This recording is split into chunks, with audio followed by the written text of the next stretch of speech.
What are we to do when we lose our freedom? The freedom to say what we feel, the freedom to express ourselves, the freedom to go where we want to go, and ultimately, the freedom to be who we want to be. Human trafficking, which is the deception, force, or abduction of someone to be placed in the slave trade of forced labor or sexual purposes, is amongst one of the largest organized underground criminal trades in the world, which places it amongst the top three with the drug trade and the weapon trade. There are many aspects of human trafficking, such as organ trafficking, trafficking for forced labor, and trafficking for sexual exploitation. Those that are targeted for human trafficking are young men, women, and children. The traffickers basically target those that seem vulnerable, gullible, or naive. Many traffickers go to the families of third world countries and basically give them an ultimatum, telling them that they have a job for their children.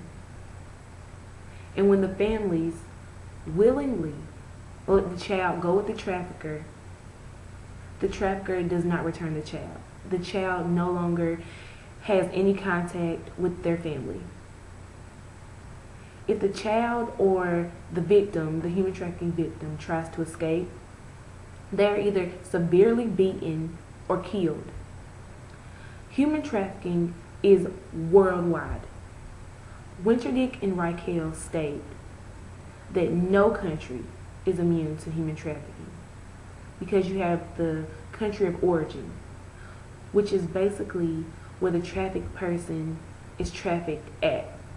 You have the country of destination, which is where the trafficked person will end up. And you have the country of transit, which is where the trafficked person will pass through en route to their final destination. The societal effects of human trafficking are that many countries do not acknowledge the fact that human trafficking exists within their country because they don't want to mess up their societal status. Lee, however, states that she feels many countries secretly work with their traffickers because she feels that there is no way that the traffickers can do this by themselves because human trafficking takes a lot of work. For instance, it takes planning, financing, information gathering, and technical tasks. So Lee feels that the traffickers cannot do this by themselves, that they need someone that has stronger power. Help is being given to the human trafficked victims. However, there's an ideal victim. For instance, if two victims were placed beside each other, victim A, bruises, cuts, bleeding, whimpering, and victim B, standing there silent, no apparent bruises or contusions or anything of that matter. People will be more willing to help victim A.